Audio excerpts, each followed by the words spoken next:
Ben moi, le bourru, je vais te raconter l'histoire de Joachim et de Robert. C'est la fameuse histoire qui veut savoir si la parole d'un homme ou la parole de la femme a préséance dans une maison. Joachim, c'est un agriculteur. Lui, chaque année, ben, il ensemence son champ au printemps. À l'été, ben, il prend soin des fruits du bon lieu. Puis rendu à l'automne, ben, il fait la récolte. Ben, il y avait un défaut, Joachim. Quand il avait vendu sa récolte au marché, les poches remplies d'argent, ben, avant de rentrer à la maison, il y avait une croisée des chemins. Soit à la maison, soit à l'auberge. Ça finissait souvent à l'auberge avec moult poissons, puis ben, des cartes, des dés. Il perdait tout le temps. Quand il revenait à la maison, il avait tout perdu, puis sa femme le chicanait le restant de l'hiver. « Oh, mon mari, tu vaux rien, t'es un cutéreux, t'es un vaurien, un ci, un ça. » C'était le cycle de la vie dans cette demeure. Ben, une année, tout a changé. Ben, cette année-là a commencé comme toutes les autres. Joachim ensemence son champ. Il prend soin de son champ durant l'été. Puis rendu à l'automne, ben, il va vendre ça, puis l'argent en poche. Ben, il prend le chemin de l'auberge encore. Mais cette année-là, à l'auberge, la chance est de son côté. Toutes les cartes qu'il désire passent dans ses mains. Et à un moment donné, il a doublé son avoir. À un même moment, il a même triplé son avoir. À un moment donné, ça cogne à la porte de l'auberge. Un étrange qui rentre, tout habillé de noir, que jamais personne n'a vu. Cet étrange-là qui demande s'il peut se joindre à la partie de cartes. Est-ce que je pourrais me joindre à vous? Que Joachim le prévient qu'on ne fait pas des gageurs de volupté ici. C'est à ce moment-là que la partie de cartes continue. La chance de Joachim continue. Il a doublé ce qu'il y avait déjà.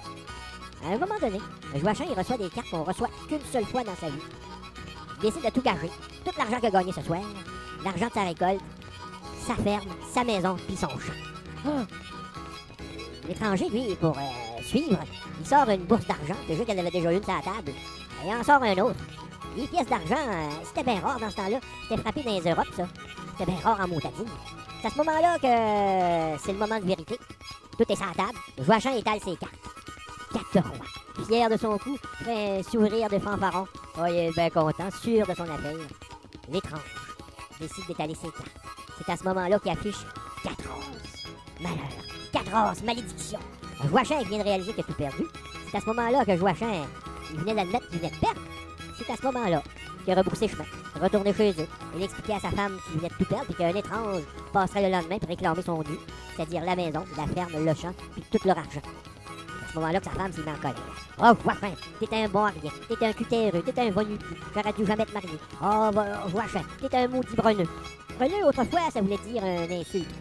Bruneux, ça vient de brun. Un tas de brun. Vous savez, on peut être un bruneux ou une bruneuse. Vous pouvez identifier vos latrines avec ça si vous voulez. Alors, c'est à ce moment-là que Joachim, il avait ras-le-bol de se faire chicaner par sa femme. Il sort à l'extérieur, il voit la croisée des chemins.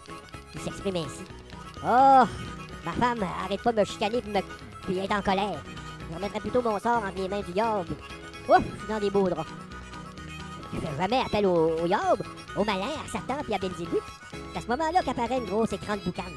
Puis qu'apparaît l'étrange, tout habillé de noir, celui qui avait joué aux cartes avec lui au cabaret. C'était lui, Satan, Belzébuth, le roi des enfers, le roi des mouches. C'est à ce moment-là que l'étrange s'approche. Joachim, paraît que ta bonne femme te fait des ennuis. Écoute bien, je suis bon joueur, je vais te laisser une chance. Je te laisse ta ferme, ton champ, ta maison, ton argent. Cependant, je vais revenir dans un an et un jour. Je vais me présenter chez vous. Il va falloir que tu trouves un ouvrage que je suis pas capable de faire. Je te donnerai 3 chances. Je ne réussis pas la première fois. Et si tu réussis pas à me déjouer, ben là, je vais reprendre tout ce que tu me dois.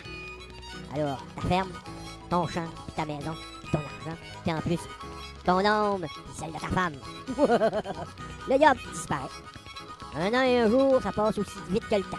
Ah oui, le temps, ça passe vite, ça aussi. Quand il y a pas de chez Joachim, c'est le malin en personne. Satan, qui se présente. Salut Joachim, je suis de retour, moi, Belzébuth. Peux-tu trouver un ouvrage que je suis pas capable de faire? Joachim, le yob, tu vois là-bas la brosse qui sert à nettoyer les chevaux, elle est rendue toute noire et toute sale. Ben, tu vas la transformer comme elle était toute neuve, autrefois. Sans y toucher, par exemple. C'est que qu'elle devienne toute blanche, toute bien propre, sans y toucher. Satan, qui sourit. Joachim. Il prononce quelques mots en latin, là. Il agite ses doigts en direction de la brosse. Une boucane se fait à l'entour de la brosse. Et quand la boucane s'est dissipée, la brosse était redevenue toute blanche et toute bien propre. Joachim, il venait de rater son coup. Mais rappelez-vous, il y avait 3 chances. Une venait d'être écoulée. C'est à ce moment-là que Joachim qui se met à réfléchir. Le yob, tu vois sur la table le couteau. Ça y toucher. Tu vas le faire virevolter dans les airs. Tu vas le faire danser. Puis Puis ça, sans y toucher, comme je te dis. Joachim, que si exprimer le diable, t'as pas juste l'air niaiseux.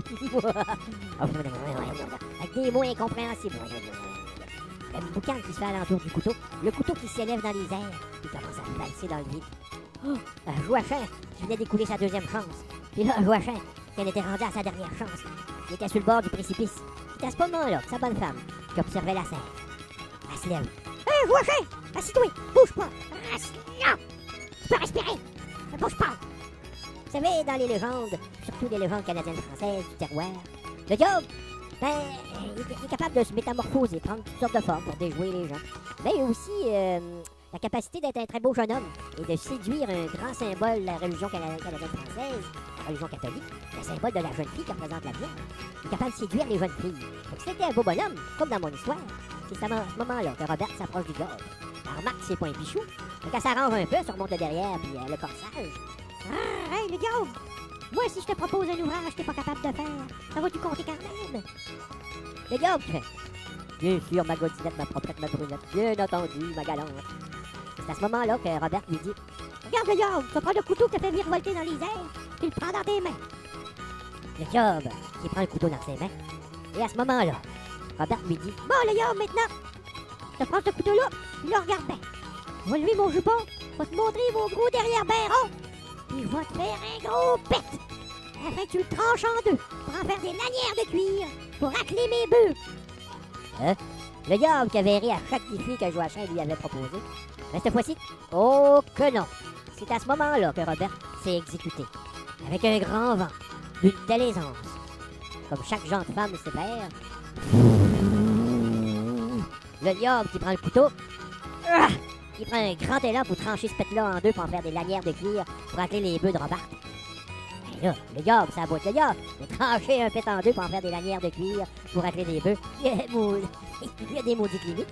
Ben, le diable, il a pas réussi. Il a dû s'admettre vaincu. Il est retourné chez eux. Mais depuis ce temps-là, dans la demeure de Robert et de Joachim, Joachim ne dit plus que la parole d'une femme ne vaut pas celle d'un homme.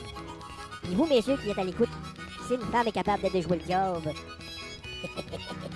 ben vous êtes la petite guerre. Gare à vous.